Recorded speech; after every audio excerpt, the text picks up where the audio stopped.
si alguno me sirve, sígame. Y donde yo estuviere, allí también estará mi servidor. Si alguno me sirviere, mi Padre le honrará. San Juan 12:26. Amén. Y quiero que en esta mañana reflexionemos precisamente sobre el servicio. El título de este mensaje en esta mañana es: servir no es una obligación, es un privilegio. ¿Cómo es el título del mensaje? ¿Si están conmigo? Servir no es una obligación, es un privilegio. Amén. Y cuando uno mira el contexto social, la vida de servicio, y cuando lo abordamos en la Biblia, hay una cantidad de versículos que hablan sobre servir a Dios, sobre la importancia que hay en servirle. Y yo creo que todos aquí hemos escuchado más de un sermón, más de una prédica sobre el servicio. Pero ¿sabe algo? Usted y yo debemos reconocer que el privilegio más grande que el ser humano puede tener, usted y yo podemos tener aquí sobre la faz de la tierra, es el servirle a Dios. Sin embargo, cuando uno mira la sociedad, al pasar del tiempo, han habido cosas que han perdido su valor. Hay cosas que se han devaluado. Por ejemplo, un fariseo. Antes, en la historia, un fariseo era una persona o un personaje muy importante. La historia dice que era un movimiento político y social que profesaba la ley, que estudiaba la ley. Y el Nuevo Testamento menciona que un gran apóstol que todos recordamos, como fue el apóstol Pablo, era fariseo. Usted recuerda cuando él empieza a decir que todo lo tiene por basura, y él dice: judío del linaje real, de la tribu de Benjamín, circuncidado al 8º día.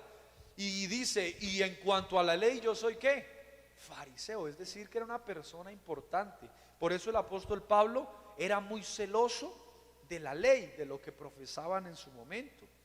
Era eran personajes supremamente importantes. Pero hoy en día, si yo le digo a usted: usted es un fariseo, ¿usted qué piensa inmediatamente? Falso, ¿sí o no? Un traicionero, no me ofenda, ¿cierto? Y es más, cuando usted busca en el diccionario de la lengua española, Real Academia de la Lengua Española, un fariseo, el significado de fariseo está así: hombre hipócrita. ¿Cómo la ve? ¿Será que ese título o ese rol de fariseo ha perdido su valor? Por supuesto que sí. Pero vengamos un poquito más cerquita a lo que hoy en día nosotros conocemos. Y un profesor, un docente, también ese título, esa profesión también ha perdido su valor. Un profesor antes era un ser con un grado de respeto y honor supremamente importante. Era el encargado de instruir a la generación que estaba creciendo. Incluso tenía el derecho de llamar la atención por el medio que fuera. Yo no sé si alguno de los que están aquí reunidos alguna vez un profesor le dio un reglazo en las manos. No, ustedes son unos niños. Hay varios. Mi mamá me cuenta que la profesora una vez le pegó con una regla en las manos. ¿Y qué podía hacer el estudiante? Absolutamente nada. Porque era ¿quién? El profesor. Era el profesor. Incluso si usted iba y se quejaba con sus padres, los padres ¿qué le decían? Eso está bien, que me le enseñen, que me lo instruyan, que me lo corrijan. Pasaba el profesor por la calle y todo el mundo: profesor, profesor, profesor, bienvenido. Y tenía un lugar de honor en la sociedad. Pero hoy en día un profesor simplemente es un catedrático. Si regaña a un estudiante, y se han visto casos, en los noticieros se ven casos, que si regaña a un estudiante se arriesga a que el estudiante lo demande. Muchos profesores han perdido su trabajo porque le llamaron la atención a un estudiante o simplemente en una palabra que le dijeron lo ofendieron. Y entonces el estudiante se indigna, pasa una demanda y ¿sabe algo? Siempre el estudiante tiene la razón, tiene la prelación. Eso es hoy en día un profesor. ¿Y será que esa profesión ha perdido su labor, su honor, su título, su respeto? Claro que sí. Pero cuando miramos, los ancianos han sido otro aspecto que desafortunadamente ha perdido su valor. Antes los ancianos eran el símbolo de la sabiduría y la experiencia. ¿Cuántos recuerdan que se reunía uno en familia y cuando el abuelo hablaba, qué pasaba? En silencio total, escuchando lo que el abuelo, el mayor, decía. Entre más canas tenía el anciano, más respeto se le tenía, porque más sabiduría representaba. Si un anciano hablaba y decía algo, absolutamente todos, y yo viví en ese momento, todos escuchábamos, todos prestábamos atención. Pero hoy en día, desafortunadamente, tristemente, muchos ancianos son excluidos. Muchos abuelos son ignorados, no son tenidos en cuenta. Incluso algunos hijos o nietos han tenido, ¿cómo lo diríamos? El carácter, en el sentido malo, de coger a su padre e irlo a dejar, y lo deja en una casa de paso, olvidado. En un hogar geriátrico, ¿qué? Olvidado. ¿Será que eso ha perdido su valor? Desafortunadamente tenemos que decir que sí. Pero ¿sabe algo?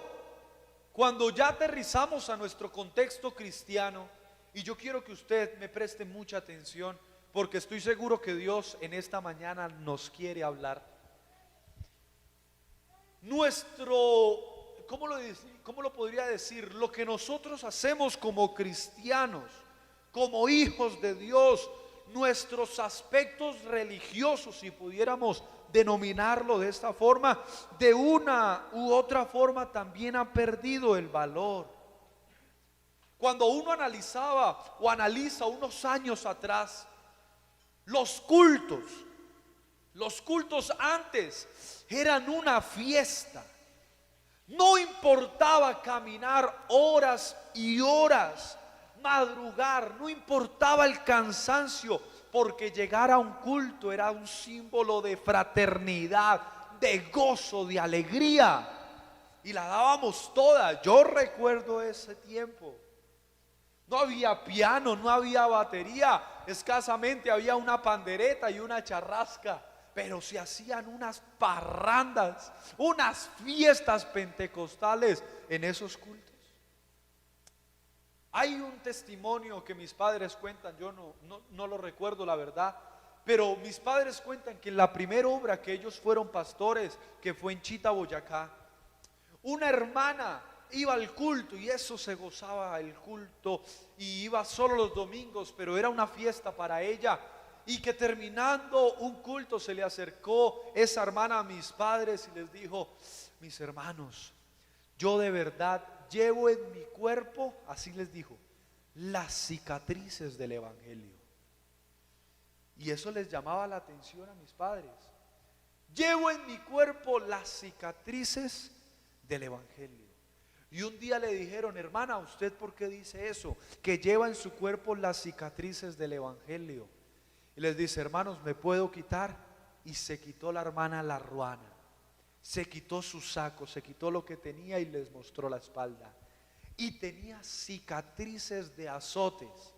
Y cuando ella les cuenta: mi esposo no me permite venir al culto, él es un aborrecedor del evangelio, y cada vez que yo voy a ir al culto, mi esposo me da una palera, me da una paliza. Pero yo me vengo a mi culto, y yo sé que ahorita que llegue una vez más a la casa, me espera otra paliza. Pero esa hermana llegaba al culto y mis padres cuentan que no le importaban las heridas que tenía en su cuerpo, heridas físicas, pero que se gozaba en la presencia de Dios. La daba toda por glorificar al Señor. Y yo estoy seguro que usted recuerda alguna experiencia de eso, los que somos un poco antiguos en el Evangelio, de cómo era antes esto. Pero ¿quiere que le diga algo? Desafortunadamente hoy esto también ha perdido su valor. En ocasiones decidimos no ir al culto. Simplemente estoy muy cansado. Me ha tocado muy duro. Ay, no es que es el culto del jueves y siempre predica el pastor. Ay, no es que el pastor Esteban predica como aburrido. No. Ay, no, es que es de jóvenes o es de Dorcas. No, trabajé mucho, estudié mucho y estoy cansado, no quiero ir. Y sabe algo, es más, en ocasiones ni siquiera tenemos una excusa. Decidimos no ir al culto porque sí, porque no quiero. Nos quedamos viendo, bueno, en el caso de los hombres, un partido de la selección Colombia. No, bueno, eso no pasa acá, eso pasa en otro lado. O nos quedamos viendo la novela, durmiendo. En otras palabras, ya no existe ese sacrificio por el culto. Pero quiere que le diga algo. El mismo Dios que estuvo hace unos años es el mismo Dios que está ahora. Y Él dice en su palabra: yo soy el mismo ayer, yo soy el mismo hoy y seré el mismo por los siglos de los siglos. Y ese Dios no cambia, es inmutable. Y quiere que le diga algo, ese Dios todavía anhela que la humanidad, que el ser humano rinda todo de sí para exaltar su nombre. Y ese Dios sigue siendo merecedor de todo nuestro esfuerzo, de todo nuestro sacrificio. Ese Dios sigue siendo merecedor de su tiempo, porque el tiempo que dice usted tener es el tiempo que Dios a usted le permite vivir. Usted se imagina que Dios dijera: ¿sabes qué? Les voy a quitar 10 minuticos de aire el día de hoy. A ver qué hacen. 10 minutos de oxígeno se los voy a quitar. ¿Qué sucedería? Morimos. No hay quien sobreviva a 10 minutos sin oxígeno. Pero Dios, en su infinito amor y misericordia, dice la Escritura, que hace salir el sol sobre justos e injustos. Qué bueno que usted y yo seamos de los justos y le demos todo al Señor. Que si usted tiene la oportunidad, no digo que usted en algún momento no se pueda perder un culto, porque en ocasiones se presentan cosas, pero que siempre y cuando usted pueda, esté en sus medios, usted diga: voy a ir al culto a rendirle loor y gloria al Dios Todopoderoso. Démosle un aplauso al Señor Jesús. Oh, alabanzas sean dadas al nombre de Jesús. Ahora bien, esto fue a manera de introducción y como para contextualizarnos un poquito en lo que hoy quiero que tratemos con la ayuda de Dios. Pero si pensamos en el eje principal de este sermón, que es el servicio, también desafortunadamente tenemos que decir que el servicio también ha perdido su valor. Hace unos años en el servicio queríamos estar en todo. Si había evangelismo, todos para el evangelismo. Si tocaba hacer aseo, todos vamos a hacer aseo. Si tocaba hacer empanadas, tamales, lo que tocara hacer, construcción, ¿sí o no, Manuel Lirio? Lo que tocara hacer. No poníamos peros o excusas. O incluso si nos tocaba predicar o dirigir, cantar los coros, recoger la ofrenda. Yo recuerdo que hace unos años se decía: hermano, usted va a recoger la ofrenda el domingo. Y ese hermano que iba a recoger la ofrenda llegaba una hora antes a orar y venía con la mejor pinta, bien arregladito, porque le tocaba servir recolectando la ofrenda. o ser de ujier, o hacer lo que fuera. Dábamos lo mejor. Esperábamos el momento de los nombramientos, y eso era una energía, ¿sí o no? ¿Y en qué voy a quedar? ¿En qué voy a estar? ¿En qué voy a servir? Y si por X o Y razón no nos daban cargo, nos entristecíamos mucho, pero eso no era un impedimento para no servir. Nos metíamos en lo que fuera. Yo viví esa época, pero hoy tristemente estamos ocupados. Hermano, tengo mucho trabajo. Hermano, tengo mucho estudio. Tal vez como hay gente o hay personal, decimos, hermano, hay otra persona, dele el cargo a otra persona. O decimos, hermano, no puedo predicar ese día porque tengo otro compromiso. O hermano, no puedo servir porque tengo X o Y cosa que hacer. O en ocasiones simplemente decimos, no quiero. Pero ¿sabe algo? El Señor busca personas que le sirvan. El Señor busca jóvenes, niños, ancianos, hermanos adultos que dediquen su vida para servirle a Él. Y desafortunadamente el servicio, o hemos nosotros, yo no podría decir que el servicio ha perdido su valor, sino que nosotros no le hemos dado el valor que tiene el servicio en nuestras vidas. Alabanzas a Jesús. Y cuando yo voy a mirar la Biblia, me encuentro con un personaje que es un poco desconocido por algunos, no es tan nombrado, pero este hombre vio la bendición tan grande que había en el servir a Dios, en el servirle a Dios de corazón. Y este hombre se llamó Obed-Edom. ¿Usted ha escuchado de él? Tal vez no, tal vez sí. Pero yo aquí le voy a contar la historia de Obed-Edom. La historia dice en el segundo libro de Samuel, en el capítulo número 6, voy a parafrasear la historia para no extendernos mucho. La escritura dice que en ese momento el rey de turno, que era el rey David, no tiene el arca del pacto en Jerusalén. Y el arca del pacto significaba la presencia de Dios. Era algo importante, ¿sí o no? Tener la presencia de Dios en Jerusalén. Y la escritura dice que la tenía cautiva a los filisteos, y él pretende llevar el arca de nuevo a Jerusalén, a la ciudad donde debería estar. Y van y hacen todo lo que tienen que hacer y traen el arca. Y la traen unos sacerdotes y van de camino. Y la escritura dice que el arca la llevaban como unos bueyes en un carro, y tropezó y se fue a caer el arca. Y un hombre que se llamó Usa extendió su mano para detener el arca del pacto y que no se cayera. ¿Cómo ve la intención de Usa? ¿Buena o mala? Buena. Yo creo que es el reflejo de cualquiera de nosotros. Si el piano se va a caer, ¿qué hacemos acá? O yo los he visto, cuando Juan está caminando por ahí, de pronto se tropeza, ¿qué hacen todos? Irlo a coger. Es un instinto natural. Usa extendió su mano para que el arca no se cayera, pero la escritura dice que en ese momento Usa murió, instantáneamente murió, porque no era algo que le correspondiera a él hacer. En ese tiempo Dios era muy celoso con su presencia. Hago un paréntesis aquí, gracias a Dios que cuando Él entregó su vida en la cruz del Calvario, algo paralelo pasó, y la escritura dice que el velo del templo se rasgó en dos, de arriba abajo, y hoy usted y yo tenemos acceso ilimitado a la presencia de Dios. Y eso es algo espectacular. Alabanzas a Jesús.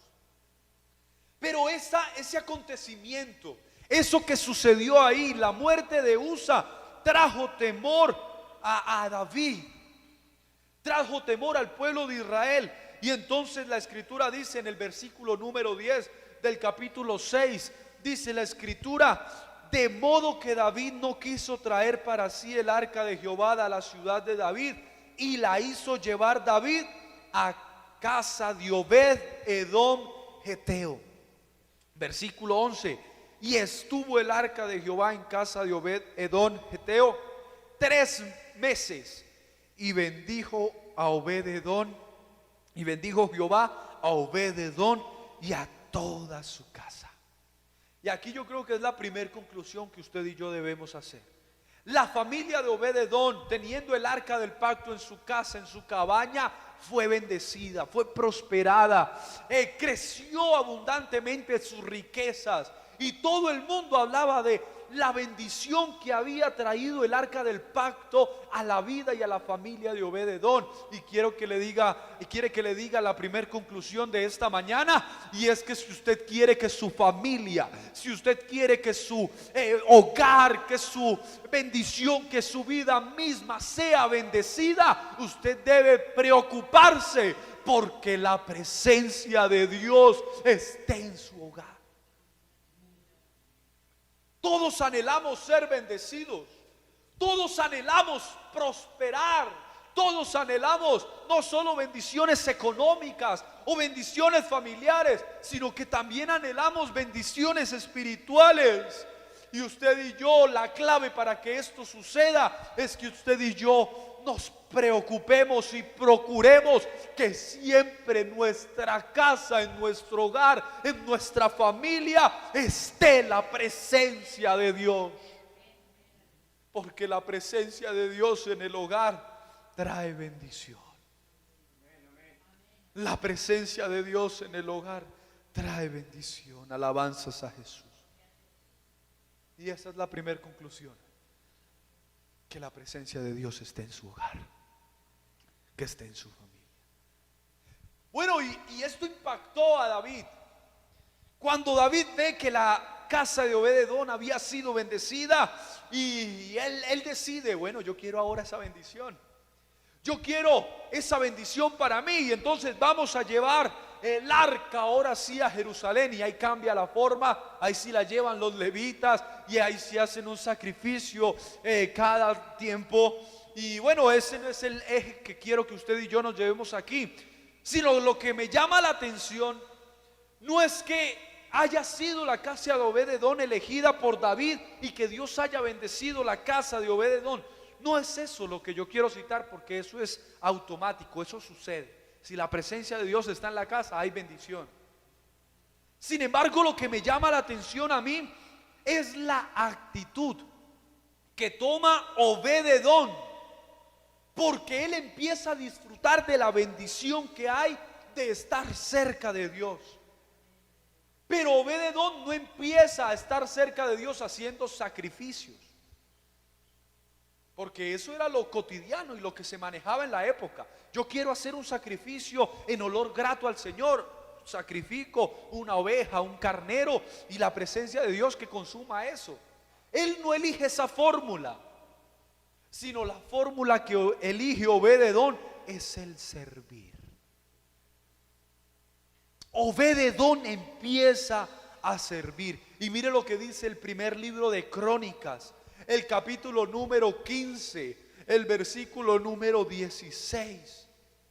Dice la palabra de Dios: asimismo dijo David a los principales de los levitas. Están dividiendo las funciones en lo que era el templo y demás. Y dice la escritura: que designasen de sus hermanos a cantores con instrumentos de música, con salterios y arpas y címbalos, que resonasen y alzasen la voz con alegría. Y mire lo que dice el versículo 18: se estaba buscando gente para el comité de alabanza.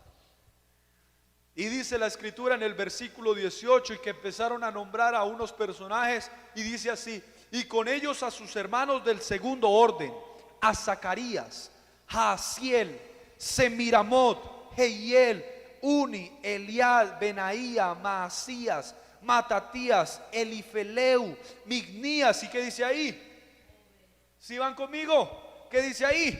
Obed-edom y Jehiel los porteros.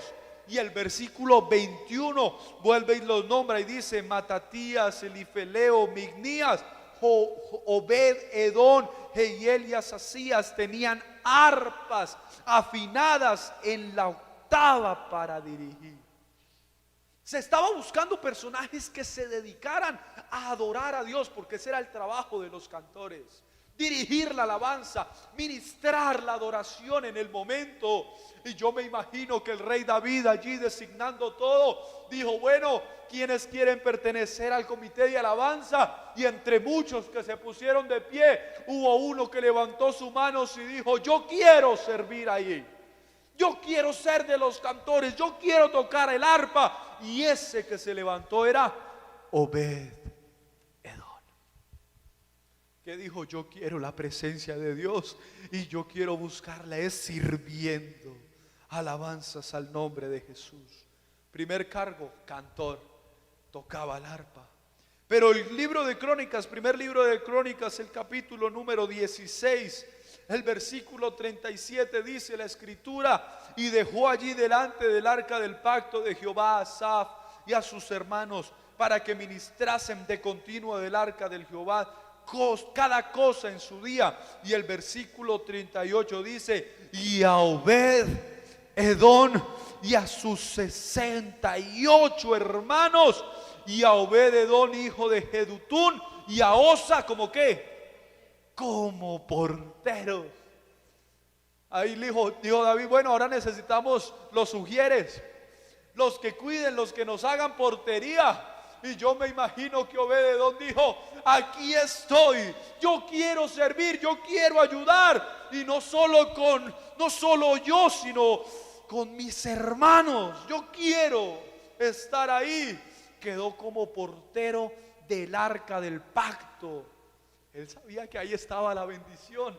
Él sabía que ahí su vida sería prosperada. Él sabía que ahí estaba la gloria de Dios. Y él dijo: yo quiero ser portero del arca, yo quiero estar ahí. Segundo cargo, ujier. Pero el capítulo 26 del primer libro de Crónicas, el versículo número 1 dice: también fueron distribuidos los porteros generales del tabernáculo. Y dice la escritura: de los coreitas, Meselemías hijo de Coré, de los hijos de Az. Y el versículo 4, para avanzar un poquito, dice: los hijos de ¿quién?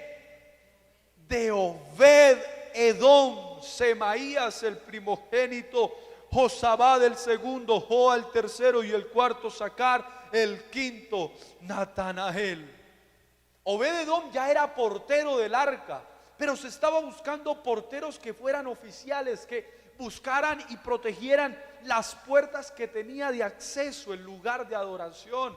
Y él dice: bueno, yo ya soy portero del arca, yo no me puedo multiplicar, pero aquí voy a mandar a mis hijos. Voy a designar a mis hijos a que vayan y sean porteros de allá, que sirvan, porque la bendición viene a esta familia es sirviendo. No sé si me estoy haciendo entender en esta mañana, pero Obed-edom encontró en el servicio la bendición de Dios. Es muy interesante ver cómo Obed-edom dedica su vida, todo en su vida, a servir a Dios. Él disfrutó lo que era tener la presencia de Dios en su casa y decide estar en lo que más pueda. Él empieza a comprender, o él comprende, que servir a Dios no era una obligación, sino que servir a Dios era un privilegio, y que sirviendo a Dios encontraría para su vida la bendición y la riqueza más grande. ¿En tu corazón hay ese deseo por servir? ¿En tu corazón está esa llama del servicio activa? Si de pronto está un poquito menguante, yo te quiero decir en el nombre de Jesús que hay que avivar la llama del servicio. Hay que avivar la llama del servicio. Alabanzas al nombre de Jesús. Démosle una alabanza al Señor. Démosle un aplauso al Señor Jesús. Oh, glorifiquemos a Jesús. Porque ahora quiero confrontar su vida. O bueno, Dios por medio de la palabra quiere que su vida sea confrontada. Porque cuando nosotros miramos la historia, no solo la historia bíblica, sino la historia social, en la antigüedad habían dos formas en las cuales una persona tenía un servidor. Y présteme atención en esto. Habían dos formas. La primera forma eran los esclavos. Los esclavos eran personas privadas completamente de su libertad. El propósito de su vida era servir a su amo, pero no voluntariamente, sino sometidos. Eran propiedad exclusiva de su amo, quien podía disponer y de hacer de ellos lo que quisiera. Por ejemplo, el amo podría cambiarlos por una deuda o castigarlos hasta la muerte. Incluso un amo podía disponer de un esclavo y usarlo como objeto sexual. ¿Cómo ven eso? Mejor dicho, él no tenía ¿qué? Voluntad. El esclavo no tenía voluntad y la remuneración del esclavo no existía. Es decir, no le pagaban, escasamente le daban el alimento, la comida, pero no le daban ningún pago. Y el segundo tipo de siervo o de forma de servir eran precisamente los siervos. Y los siervos eran hombres libres que decidían servir a una persona, a un señor feudal, quien les asignaba tierras para que los siervos trabajaran y les retribuyan integralmente lo que habían generado. Es decir, servían a su amo, pero el amo de sus tierras les decía: mire, les doy este pedacito para que usted la trabaje y que de ahí usted subsista, usted crezca, usted tenga su sustento. ¿Será que cambia un poquito? Claro, claro que cambia, ¿sí o no? Cambia. El siervo además se le asignaba la porción de tierra que ya les había dicho. Y lo que más diferencia al siervo del esclavo es que el siervo era un hombre libre, que voluntariamente decidía servir, y eso ya cambia todo. Él tenía su voluntad. Un esclavo nunca podía pretender tener una esposa, no podía tener una familia, tener hijos. En cambio, un siervo podía tener su familia, tener su hogar y tener su riqueza. Hay muchas diferencias. ¿A quién sirve? El esclavo le sirve a un amo, el siervo le sirve a un señor feudal, y en ocasiones lo haces por agradecimiento, gratitud por algo que le haya brindado. Pertenencia a un esclavo, como decía anteriormente, podía ser comprado, podía ser vendido, podía ser asesinado, podía ser regalado. No tenía voluntad, no tenía absolutamente nada. En cambio, el siervo es un hombre libre. Por lo tanto, él no podría ser comprado ni vendido. Era un hombre libre. Los esclavos podían ser sometidos a castigos. Un esclavo podría ser torturado. En cambio, un siervo no podría ser maltratado. Estamos hablando de un hombre libre. ¿De dónde fluyen los esclavos? La esclavitud generalmente eran personas cautivas de guerra o de conquistas bélicas. En cambio, los siervos solían ser campesinos que voluntariamente decidían servir. Y por último, el esclavo no tenía ningún pago, no tenía ninguna remuneración. En cambio, el siervo tenía su porción de tierra y su pago por el trabajo que ejecutaba. ¿Y por qué quise citar esto? Porque en Romanos capítulo número 6, y quiero que me regale toda su atención en este momento a lo que vamos a escuchar acá. Romanos 6, el versículo número 17. El apóstol Pablo hablando a la iglesia en Roma, y Roma era un contexto que conocía muy bien lo que era esclavo y lo que era siervo. Los romanos conocían muy bien eso, pero mire lo que dice la escritura. Versículo 17 de Romanos capítulo 6 dice, mire, léalo acá si quiere en la pantalla, mire lo que dice. Pero gracias a Dios, que aunque erais esclavos del pecado, habéis obedecido de corazón aquella forma de doctrina a la cual fuisteis entregados. Y mire lo que dice el verso 18. Y libertados del pecado, vinisteis a ser siervos de justicia. Oiga, yo le quiero decir, devuélvelo por favor al verso 17. Yo le quiero decir una verdad aquí. Ya definimos bien lo que era un esclavo. No tenía voluntad, vivía subyugado. Y yo le quiero decir una verdad y se la voy a decir en la cara. Usted era un esclavo del pecado. Usted vivía bajo el yugo del mundo. Usted vivía bajo las ataduras y las cadenas que la sociedad, el mundo y el pecado tenía. Usted no tenía voluntad.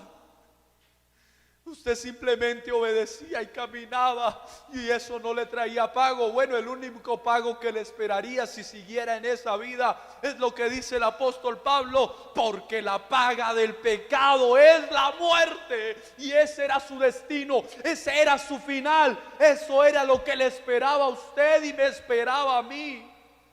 Y usted y yo vivíamos esclavizados de eso. Oiga, pero mire lo que dice la escritura. Pero gracias a Dios, no por usted, no por mí, sino gracias a Dios, que aunque estábamos en esa condición, su mensaje que liberta, su evangelio que restaura, su doctrina que purifica, la sangre de Cristo que limpia al ser humano del pecado, llegó a nuestra vida. Y el versículo 18 dice que cuando conocimos ese evangelio, fuimos ¿qué? Libertados del pecado. Fuimos libres del pecado. Y siendo libres del pecado, ¿qué? Nos convertimos en siervos. Nos convertimos en ¿qué? En siervos. Yo no sé si eso a usted le llena el corazón de alegría y de emoción. Yo no sé si eso a usted le llena el corazón de felicidad. Pero de estar ciegos, ahora vemos. De estar atados, ahora somos libres. De estar esclavizados, ahora somos hombres y mujeres con voluntad propia. Y esa voluntad propia el Señor quiere que usted y yo la depositemos en el servicio, sirviéndole a Él.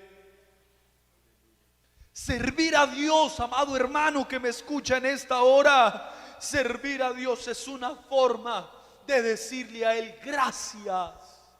Gracias por darme la libertad.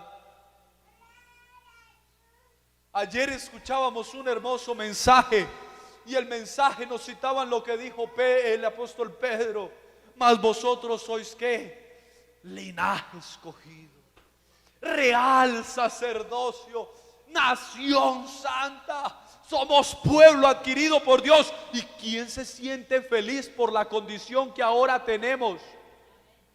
Oiga, ¿no? ¿No se siente feliz?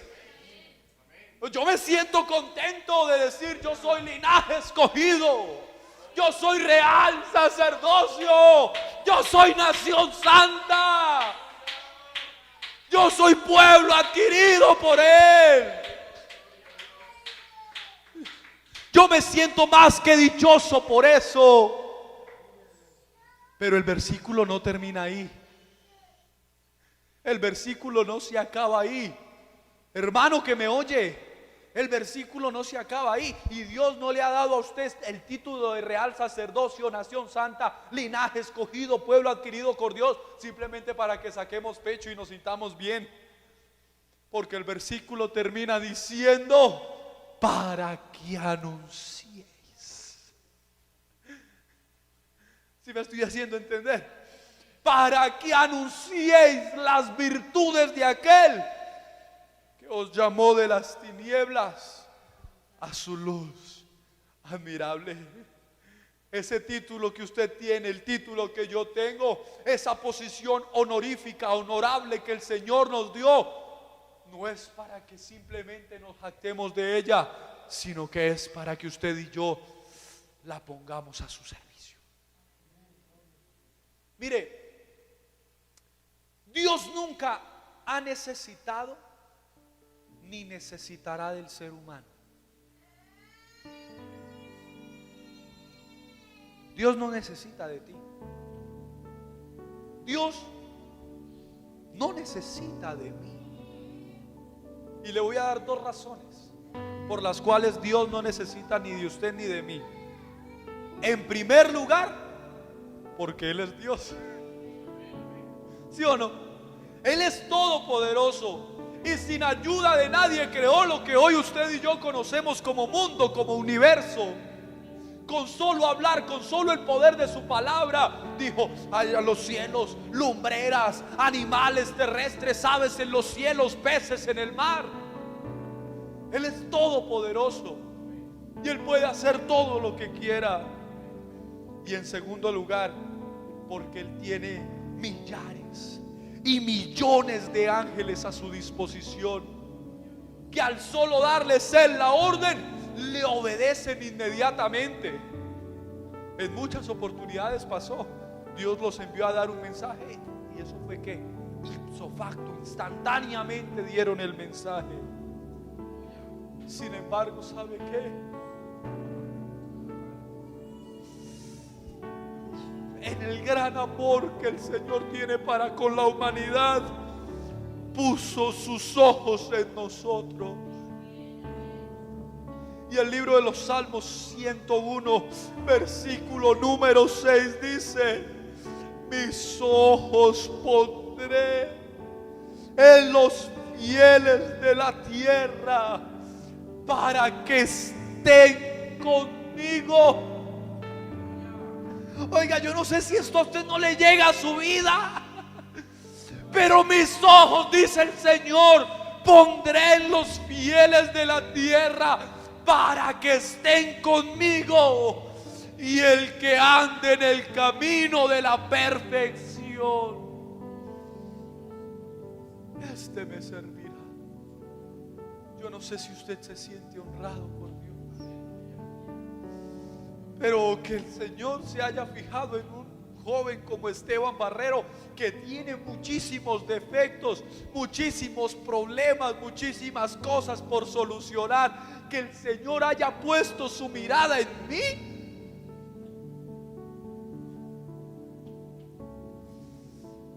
Eso es algo que yo no merezco. Que a un Dios que me miró a mí con mis errores, con mis fracasos, con las decisiones equivocadas que yo tomé, porque yo tomé decisiones equivocadas, y que Él me haya visto con ojos de amor y misericordia, y que haya pasado por alto eso, me haya perdonado, me haya lavado, me haya purificado y me tenga sirviéndole. Para mí es el honor más grande que me pueden dar en la vida.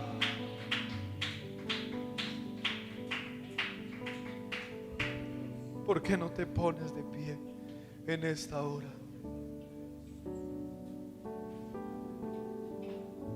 Seguramente tú también tienes una historia.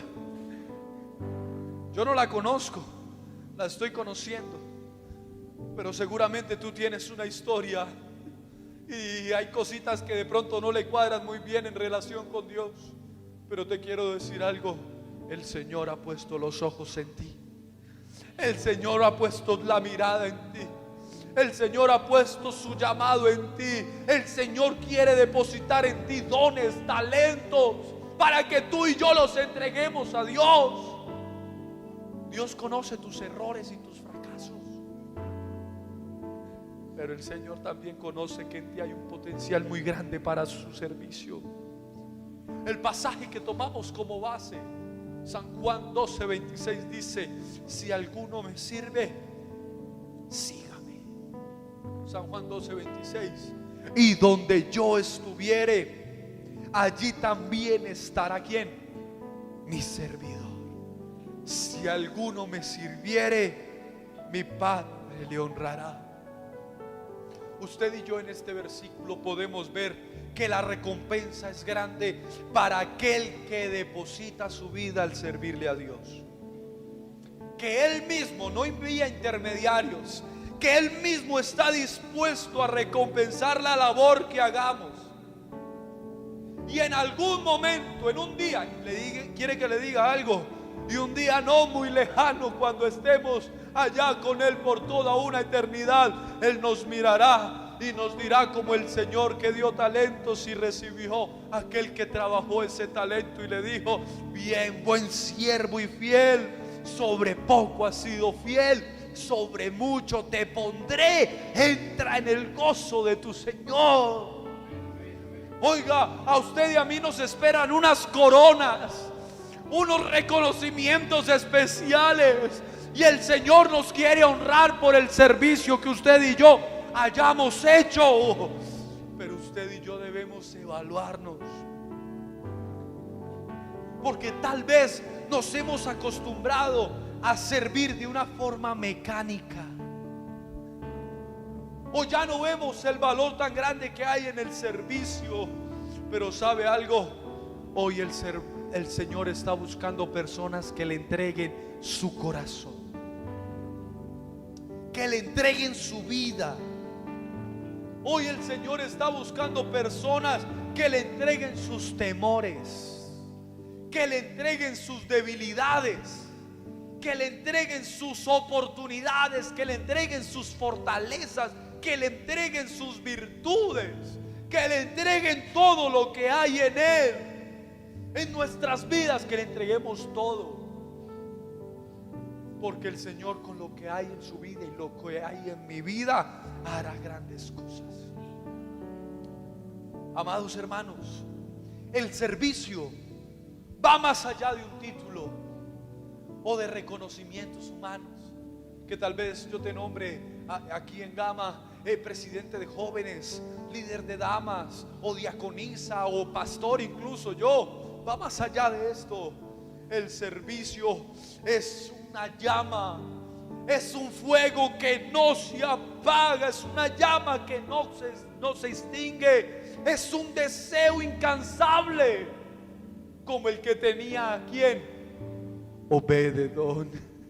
Un anhelo de estar siempre cerca a la presencia de Dios.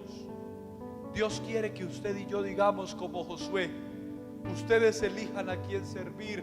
Dígale al mundo así: ustedes elijan a quién servir. Pero Josué dijo: pero yo y mi casa, es decir, mi familia, mi entorno, mis hijos, serviremos al Señor.